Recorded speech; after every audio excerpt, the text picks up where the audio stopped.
Andrew, hi. Tim. Welcome to Olympia. Thank you for having me. As you can see in the background here, judging week for D&AD in its 50th year. Andrew, creative legend and author, you've got in your hand a copy of your splendid book, The Real Madmen, which I read when it came out, in hardback actually. Of course I did, yeah. And very much enjoyed. The US version? Yes.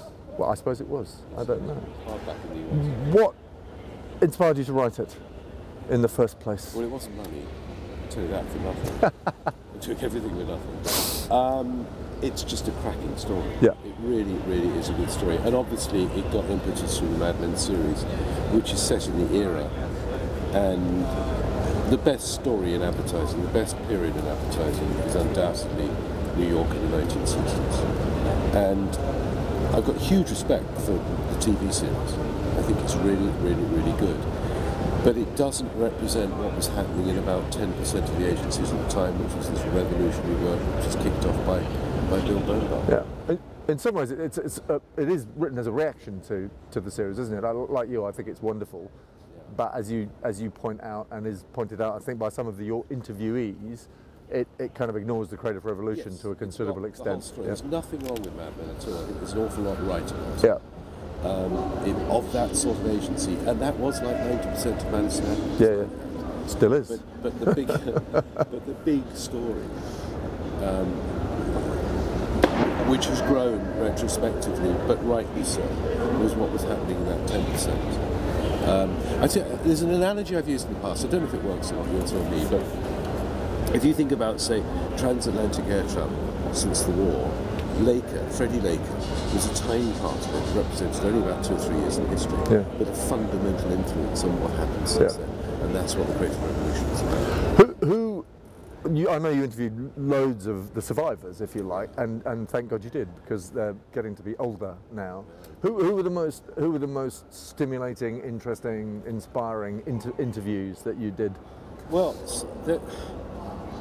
it's interesting sort of effort. I mean, stimulating is George Lowe's, because you're never quite sure it's going to hit you.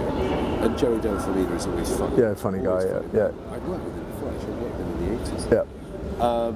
One of the sweetest and most informative, actually, is a photographer well into his 80s called Carl Fisher, who did all the Esquire covers for George Lowe's. Oh, wow, yeah. A lovely, lovely guy. Emil Gagano was hugely helpful. Art director Bill Benson, but originally started in Detroit at Campbell Ewald, and then came to New York, and then started Carl Alley. Yeah. A couple of women. There's a wonderful woman who started BBDO in 1954 called Joy Golden. Great name. Started as a stenographer, did some ads off her own back, got a job in the print. Oh, that's real Mad Men stuff, isn't it? Yeah, absolutely. I mean, it's difficult. There were very few. I mean, you can imagine these people are really funny, and they're really proud of what they did, and they remember it very clearly, and they're delighted to talk. They're delighted to talk to somebody who wants to find out about it. In fact, we have a sort of design equivalent of that here today. Bob Gill, who one of D&AD's founders, actually. And I'm talking to him. You know, he's this kind of hard-bitten, very humorous, 81-year-old American design legend. Yeah. And I imagine some of these guys must have been like Bob. They're still highly eclectic, and they're still. A lot of them are still working. You know, Jerry's in his about third agency, with his name over the top. Amazing. George Lowe's is still working. Yeah, amazing. Bob Cooperman isn't, but I came across a number of people who are still working at big agencies. One of the most extraordinary, and I had. It's quite complex researching something like this, because you can't do it chronologically, because you think, well, I'm going to do sort of like 55 to 60, so I'll talk to all the people who are big figures. And actually I wrote the chapter on VW quite early on. About a year later, a chance conversation with John Bernbach, Bill's son. Yeah, I know John. That Carl Hahn, who was the client who appointed Bill Bernbach in 1959, was not only still alive, but still working occasionally at VW. Oh my God, in Germany. this is true. So I phoned him and had a fascinating conversation with this guy, all about what Madison Avenue was like in the 1950s and how he appointed. Quite incredible. First met Bill Bernbach. And obviously I had to then go back and, I could not ignore it. I had to rewrite a lot of that. But some of them were fascinating just because of, the lives that they'd led all those years ago. Brilliant. And neat segue into Bernbach, because Bill Bernbach sort of looms very large over the whole period and is of course credited with starting the whole thing in some ways. And I think one of the really nice things in the book is your reproduction of the memo that he wrote to his fellow directors at Grey, I think in 1949, a long time ago. It was actually, I think the letter was written in 47. Oh my God, yeah, was it really? It took them 2 years to ignore it. Yeah. You know, that's And then they really did ignore it. And yeah, I'll see if I can. I mean, I think everybody should have this letter sort of pinned up. It is inspiring. All management should read it. You know, sort of, yeah. Because it's there it is. There it is. Yeah. That's the letter. Yeah. It's obviously beautifully written, and it's passionate. You know, it's all about. He says, "I don't want people to do the right things. I want people to do inspiring things." And it was written from the point of view he was worried about. He starts off by saying, "I've got this fear that our agency's getting too big, and we're losing the core of what we're doing." And that's absolutely timeless in the creative business. It's timeless. Yeah. It's great. The sort of mixed sort of reviews of Bill Bernbach, not as a leader and a creative, an inspiring creative leader, but as a person. Did you find that? I mean, there's sort of slight ambivalence about him as yes, there is, and actually, there is a book out written by a woman who's PR at D&AD in that era for about 25, 30 years. Yeah. Doris Williams or Jonathan Williams. It's called Nobody's Perfect. Yeah. And it's quite damning. I think probably unnecessarily so. However, I think the area of criticism is sort of vanity and petulance. You could say he had a lot to be vain about. You could. And he's not the first creative person to be petulant. It was backed up by a few of the creative people I spoke to without me mentioning Willen's book. But the thing is that something I was saying in my talk is that Bernbach was misunderstood by creative people as much as anybody else. Okay, yeah. And he was very disciplined. He was the first person to give creative people real power and real authority in the agency.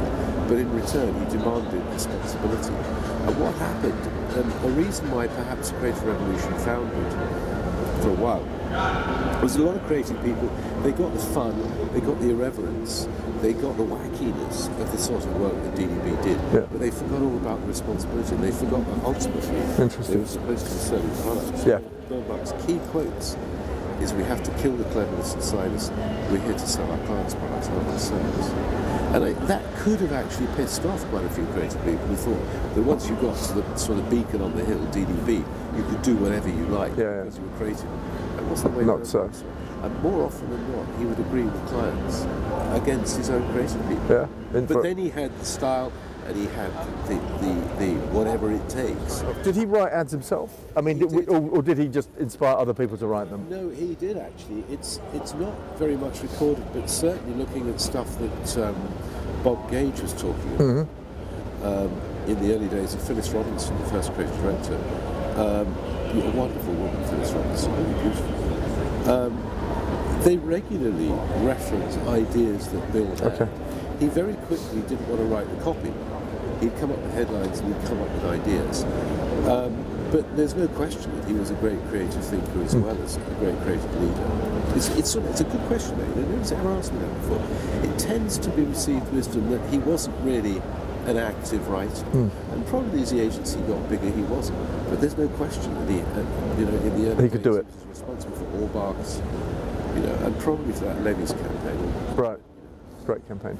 And who do you think the sort of Andrew? Who do you think the true inheritors of Bernbach and the other sort of heroes of that time are? Is it sort of, has it foundered, or has it dissipated, or has it gone to other parts of America and the world, or is there still a creative tradition in New York? It has gone all over the place, hasn't it? Yeah, I think actually I'm not sure there is a creative tradition in New York. It's very sad business there.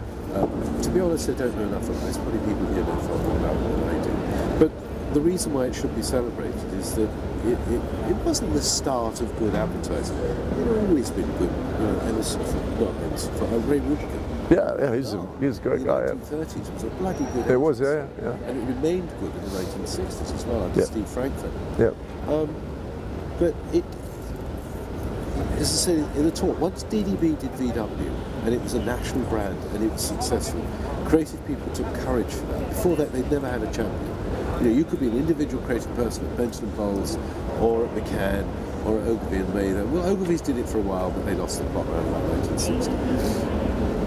You could be an individual creative person doing great work, but it would never see the light of day because you were too easily slapped aside by the manager. But once you could point to DDB and say, look, it works for them, why can't we do this?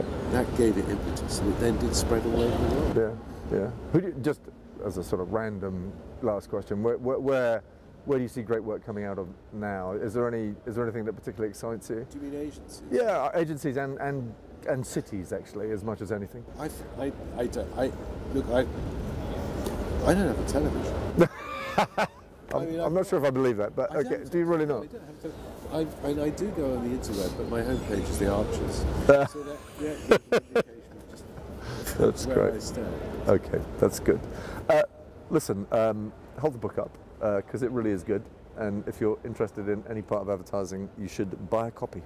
Available at all the booksellers. All the book and Amazon. Thank you very much, Andrew. Thanks very much for that. Cheers. Thanks a lot.